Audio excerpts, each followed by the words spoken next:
Hello everyone, Jolene here from Bookworm Adventure Girl. Welcome to the 41st episode of Mondays with Margaret. I was supposed to put this video out yesterday, but I got distracted by the Giller Prize last night, so I didn't get a chance to film this until today. If you don't already know who won the Giller Prize, I will leave a link to the full show in the description box below, so you can check that out if you'd like. I was not successful in predicting the winner, so but I can understand why the book and author that were chosen.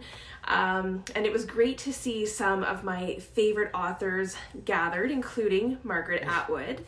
At the beginning of the program, they had previous Giller Prize winners, including last year's Thematic and Ian Williams talk about writing and winning the Giller, and then they would end what they were saying with, and I am an author.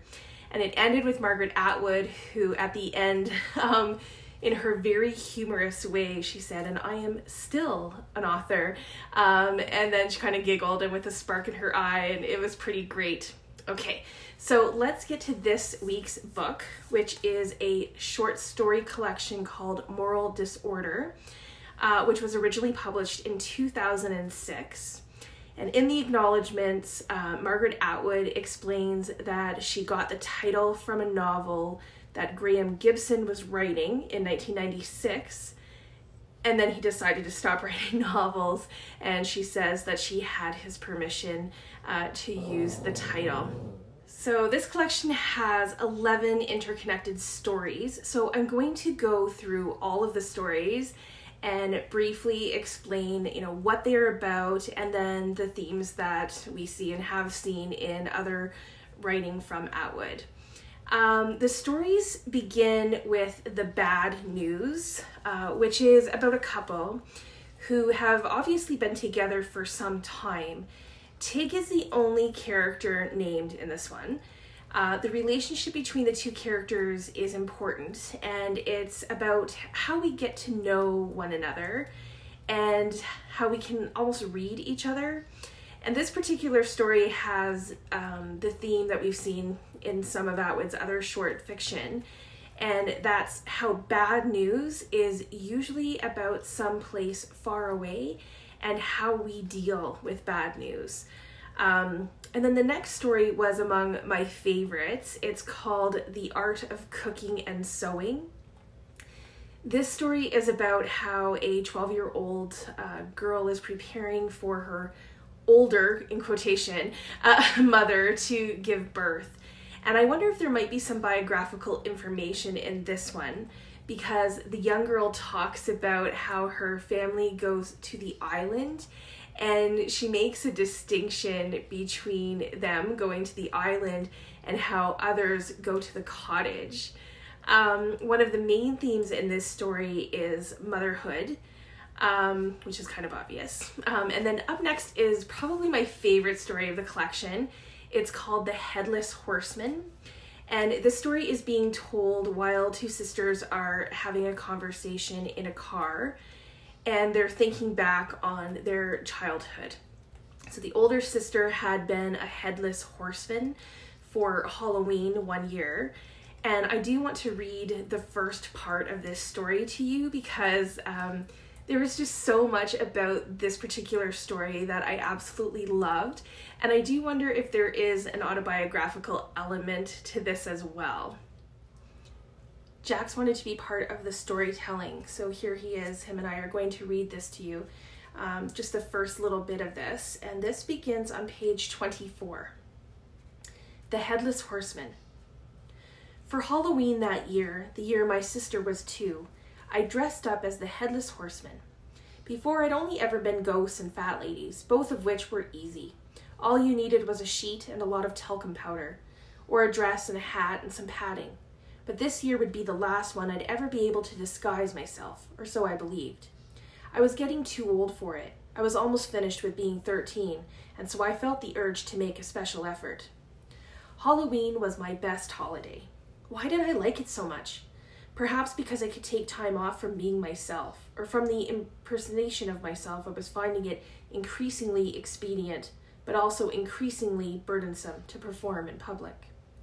I got the Headless Horseman idea from a story we'd read in school. In the story, the Headless Horseman was a grisly legend and also a joke, and that was the effect I was aiming for. I thought everyone would be familiar with this figure. If I'd studied a thing in school, I assumed it was general knowledge. I hadn't yet discovered that I lived in a sort of transparent balloon, drifting over the world without making much contact with it, and that the people I knew appeared to me at a different angle from the one at which they appeared to themselves, and that the reverse was also true. I was smaller to others, up there in my balloon, than I was to myself. I was also blurrier. I had an image of how the Headless Horseman was supposed to look. He was said to ride around at night with nothing on top of his shoulders but a neck, his head held in one arm, the eyes fixing the horrified viewer in a ghastly glare. I made the head out of papier-mâché, using strips of newspaper soaked in a flour and water paste. I cooked myself as per the instructions in the rainy day book of hobbies. Earlier in my life, long ago, at least 2 years ago, I'd had a wistful desire to make all the things suggested in this book. Animals twisted out of pipe cleaners, balsa wood boats that would whiz around when you dropped cooking oil into a hole in the middle, and a tractor thing put together out of an empty thread spool, 2 matchsticks, and a rubber band. But somehow I could never find the right materials in our house. Cooking up paste glue was simple, however. All you needed was flour and water. Then you simmered and stirred until the paste was translucent. The lumps didn't matter. You could squeeze them out later. The glue got quite hard when it was dry, and I realized the next morning that I should have filled the pot with water after using it. My mother always said a good cook does her own dishes. But then I reflected glue was not real cooking. The head came out too square. I squashed it at the top to make it more like a head, then left it down by the furnace to dry. The drying took longer than I planned, and during the process the nose shrank and the head began to smell funny. I could see that I should have spent more time on the chin, but it was too late to add on to it. When the head was dry enough, at least on the outside, I painted it what I hoped was a flesh color, a wishy-washy bathrobe pink, and then I painted 2 very white eyeballs with black pupils. The eyes came out a little crossed, but it couldn't be helped. I didn't want to make the eyeballs gray by fooling around with the black pupils on the damp white paint. I added dark circles under the eyes, and black eyebrows, and black enamel hair that appeared to have been slicked down with brilliantine. I painted a red mouth with a trickle of shiny enamel blood coming down from one corner. I'd taken care to put a neck stub on the bottom of the head, and I painted this red, for where the head had been severed, with a white circle in the middle of the bottom part, for the neck bone. The body of the horseman took some thought. I made a cape out of a piece of black fabric left over from a now obsolete puppet stage of mine, gathering it at the neck end, designed to sit on top of my head, and sewing buttons down the front, and cutting 2 inconspicuous holes at eye level, so I'd be able to see out. I borrowed my mother's jodhpurs and riding boots, left over from before she was married. She hadn't ridden a horse since her wedding day, she was in the habit of saying, proudly or regretfully. Probably it was both, but I didn't pay much attention to my mother's tone of voice then. I had to tune it out in order to charge full speed ahead with what I myself was doing. The riding boots were too big, but I made up for that with hockey socks. I safety pinned the jodhpurs around the waist to keep them from falling down. I got hold of some black winter gloves and improvised a horsewhip out of a stick and a piece of leather I'd scrounged up from the box of archery materials. Archery had once been popular with my father, and then with my brother, but my father had given it up, and the box had been abandoned in the trunk in the cellar, now that my brother had to study so much.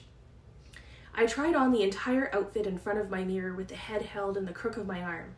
I could scarcely see myself through the eye holes, but the dark shape looming in the glass with 2 sinister eyeballs staring out balefully from somewhere near the elbow looked pretty good to me. On the night itself, I groped my way out the door and joined my best friend of the moment, whose name was Annie. Annie had done herself up as Raggedy Ann, complete with a wig of red wool braids. We'd taken flashlights, but Annie had to hold my arm to guide me through the darker patches of the night, which were numerous in the badly lit suburb we were traversing. I should have made the eye holes bigger.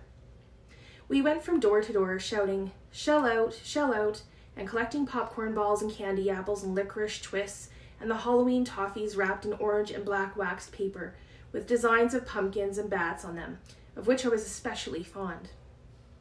I loved the sensation of prowling abroad in the darkness, of being unseen, unknown, potentially terrifying, though all the time retaining underneath my own harmless, mundane, and dutiful self. There was a full moon, I think. There ought to have been one. The air was crisp. There was fallen leaves, jack-o'-lanterns burned on the porches, giving off the exciting odor of singed pumpkin. Everything was as I'd imagined it beforehand, though already I felt it slipping away from me. I was too old, that was the problem. Halloween was for little children. I'd grown beyond it. I was looking down on it from my balloon. Now that I'd arrived at the moment I'd planned for, I couldn't remember why I'd gone to all that trouble. I was disappointed, too, at the response of the adults who answered the doors. Everyone knew who my friend Annie was portraying. Raggedy Ann, they cried with delight. They even got the pun, but to me they said, "And who are you supposed to be?" My cape had a muffling effect, so I often had to repeat the answer twice. "The Headless Horseman." "The Headless what?" "Then what's that you're holding?" they would go on to say. "It's the head of the Headless Horseman." "Oh, yes, I see." The head would then be admired, though in the overdone way adults had of admiring a thing when they secretly thought it was inept and laughable. It didn't occur to me that if I'd wanted my costume to be understood immediately, I should have chosen something more obvious. However, there was one member of the audience who'd been suitably impressed. It was my little sister, who hadn't yet gone to bed when I'd made my way through the living room en route to the door. She'd taken one look at the shambling black torso and the big boots and the shiny-haired, frowning, bodiless head and had begun to scream. She'd screamed and hadn't been reassured when I'd lifted up the cape to show that it was really only me underneath. If anything, that had made it worse. And then the story continues, and it's about relationships. There are themes of memories and mental illness and aging. The fourth story is called My Last Duchess, and this is the name of the poem by Robert Browning that they are learning in English class from Miss Bessie, who is a well-respected teacher. The main character is taking this very seriously, and she has a boyfriend named Bill who she is trying to help with English literature. The story includes them preparing for an exam and analyzing the poem. So in this story, I wondered who inspired the character of Miss Bessie. And I also wasn't surprised by the themes of poetry and literature. Next is The Other Place, and this was the first story where I was obviously made aware that the stories were interconnected. In this story, the main character meets Tig, who we met in the first story. And this story describes various places the main character has lived, which again could be a bit autobiographical, since we know that Atwood has lived in many different living situations, including boarding houses and things like that. I mentioned the orphan trope when I talked about the last short fiction collection, The Tent, and that comes up in this story as well. And the themes of home and the expectations of women. Monopoly is the next story, and I think it's in this story that we find out our main character's name is Nell. This story is about Nell and Tig and Una. Nell was Una's editor at some point, and Una is Tig's wife. So they are still married, but they're separated. And when Tig's two boys come to visit Tig and Nell, they play Monopoly. So that's where the title comes from. And the themes in this one are marriage, affairs, and family dynamics. The title story is next. In moral disorder, Nell and Tig buy a farmhouse and learn about animals, chickens and cows, and how to run a farm. And our relationships with animals is a huge theme for Atwood to begin with, and it's definitely part of this story. And that continues in the next story as well. In White Horse, Tig and Nell buy a horse and name it Gladys. And it's in this story that Nell's sister, Lizzie, comes back as a character. And Lizzie loves visiting the farm, and it seems to have, some type of healing aspect to it. One of the main themes in this story is mental illness. And I would say how the relationship with nature and animals can be healing as well. In the next story, The Entities, we meet a new character, Lily. She's a real estate agent and a Holocaust survivor. And Lily is Tig and Nell's real estate agent when they decide to move from the farmhouse. So this story brings in the dynamics with Una again, and has themes of poor health, dementia, and ghosts. And then the last two stories change the focus to Nell's parents. The Labrador Fiasco focuses on Nell's father, who knows the story of the expeditions of Mina Hubbard, George Elson, and Dylan Wallace really, really well, and he is fascinated by their story and the mistakes that they made in their expedition, and he seems to have a fear that this could happen to him in some way. And so the themes in this story are illness, adventures in the north, and wilderness. And then the final story is called The Boys at the Lab. This focuses on Nell's mother, who is now bedridden, which brings us kind of full circle to the Headless Horseman, since the two sisters were traveling to visit her. Nell is going through photos with her mother and recalling memories. And the boys at the lab are Cam and Ray, and we don't know a lot about them other than they were significant to Nell's mother. Some of the themes in this story are memories, aging, and photographs. And I think overall that this would be among my favorites of Atwood's short story collections. I liked how the stories were connected, and it kind of gave me a chance to get to know the characters, or maybe just see them from a new perspective. So please let me know if you have read Moral Disorder. Were there any stories that you really liked, or are there other short story collections that you like that you would like to recommend? I would love to hear your thoughts. As usual, I will put the reading schedule in the description box below so you can check that out. We are basically looking at 2 books per week to get caught up and to the finish. So if you are following along, or if there is a book that you want to read, please check that schedule out. I look forward to chatting with you in the comments. Thanks again for watching. I hope you enjoy your day, and don't forget to make every day an adventure.